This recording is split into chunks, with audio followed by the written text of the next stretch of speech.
सुप्रभात बच्चों, मैं विवेकानंद चतुर्वेदी। कल हम लोगों ने बात करा था क्रिस्टल जालक और एकक कोष्टिका के बारे में।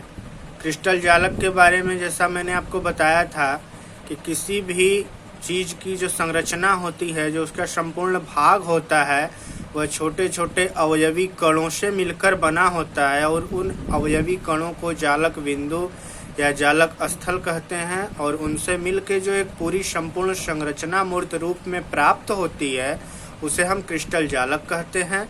और उसी क्रिस्टल जालक का एक छोटा सा हिस्सा एकक कोष्टिका कहलाता है। आज हम बात करेंगे उसी एकक कोष्टिका के दो भाग होते हैं, दो रूप होते हैं। पहला होता है आद्य एकक कोष्टिका और दूसरा होता है केंद्रीय एकक कोष्टिका।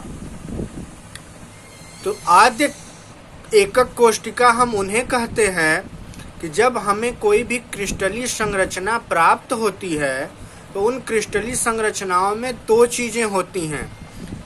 पहला होता है उनका कोना, जो कार्नर होता है, उनमें फलक यानी सतह होती हैं और सतहों का केंद्र बिंदु होता है। तो उन्हीं के आधार पे हम इनका जो है डेफिनेशन देते हैं अलग अलग। तो जो पहला है आपका आद्य एकक कोष्टिका। आद्य एकक कोष्टिका हम उसे कहते हैं कि जब किसी भी क्रिस्टलीय संरचना में अवयवी कण केवल कार्नर पे, कोनों पे उपलब्ध होते हैं, उन्हें हम कहते हैं एकक कोष्टिका। जैसा कि आप इस चित्र में देख रहे हैं, ये 1 2 3 4 5 6 7 8 कार्नर आपको दिख रहे होंगे।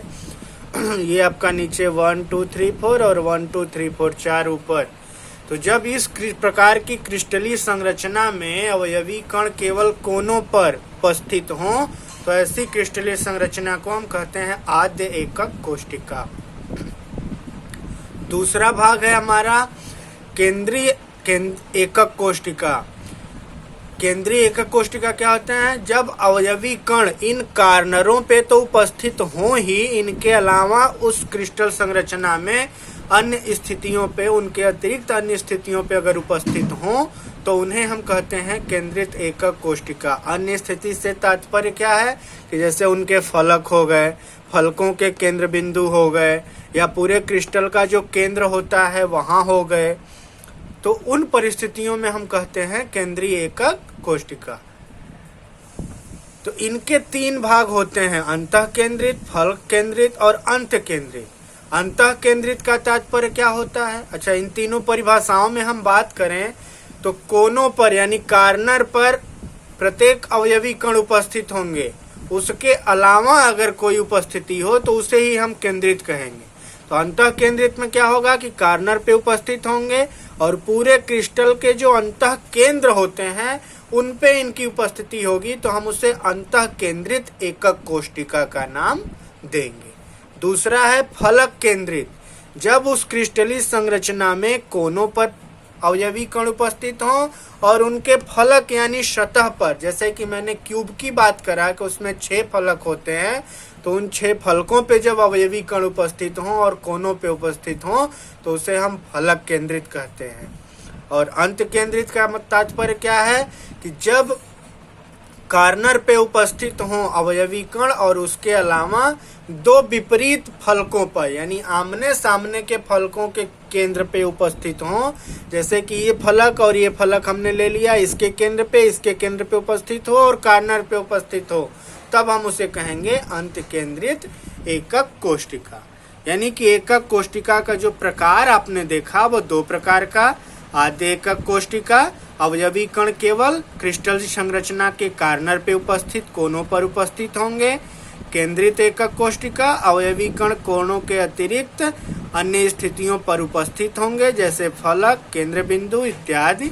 उनके तीन प्रकार, अंत केंद्रित, जब कार्नर के अतिरिक्त अंतः केंद्र पर हों, फलक केंद्रित, कार्नर के अतिरिक्त कोनों के अतिरिक्त प्रत्येक फलक पर हों, अंत केंद्रित, जब कार्नर के अतिरिक्त दो विपरीत फलकों के केंद्र पर उपस्थित हों। अच्छा, अब इन्हीं उपस्थिति के बाद हम जो है इन्हें तीन प्रकार में बांटते हैं और इनके अवयवी कणों की संख्या निकालते हैं कि अगर इनकी उपस्थिति इसी क्रम में है तो इनकी अवयवी कणों की संख्या क्या होगी।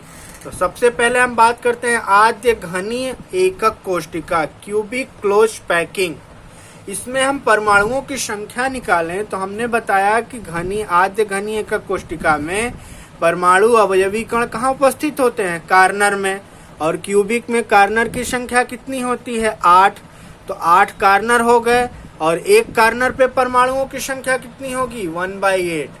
तो 8 × 1/8 टोटल कितने आए, 1 परमाणु। यानी आद्य घनीय एकक कोशिका में अवयवी कणों की संख्या कितनी होती है, 1 होती है। दूसरा हम बात करें अंतः केंद्रित घनीय कोशिका, अंतः केंद्रित घनीय कोशिका BCC, body centred cubic.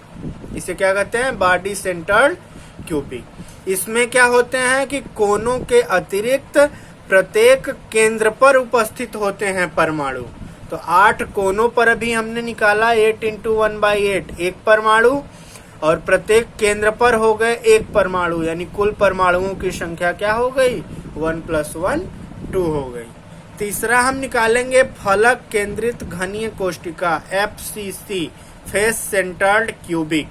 Face यानी फलक, तो कोनों पर होते हैं और फलक पर होते हैं। तो कोनों पर कितने हो गए, 8 × 1/8 1 परमाणु, 6 फलक हो गए, और एक फलक पे 2 जो है उपस्थित होते हैं। यानी 2, एक इस पे और इस पे, इन 2 का समायोजन होता है। एक फलक में एक दूसरे से जुड़े होते हैं। तो इस पे हो गए 1/2, तो इसकी संख्या हो गई 3। यानी कुल परमाणुओं की संख्या कितनी हो गई, 1 + 3 4। आद्य घनीय एकक कोशिका में परमाणु कितने उपस्थित होंगे, 1।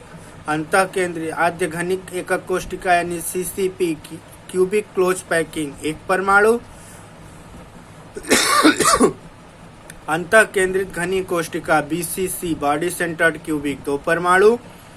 फलक केंद्रित घनीय कोशिका FCC, कुल 4 परमाणु। तो इस तरह आपने देखा कि एकक कोशिका के प्रकार क्या होते हैं और क्रिस्टलीय संरचना में उनके अवयवी कणों यानी परमाणुओं की संख्या कितनी निर्धारित होती है।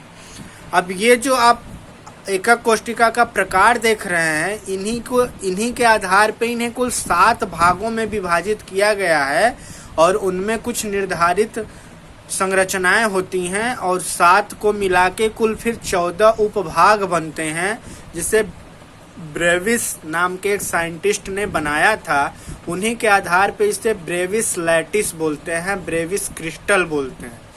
तो अगले वीडियो में हम इन्हीं के आधार पे जो उनकी संरचनाएं होती हैं उनके बारे में अध्ययन करेंगे, उनके बारे में जानेंगे कि वो 14 प्रकार की ब्रेविस संरचनाएं, ब्रेविस क्रिस्टल्स क्या होते हैं, कैसे उनकी संरचना बनती है, उनके प्रकार के बारे में हम अध्ययन करेंगे।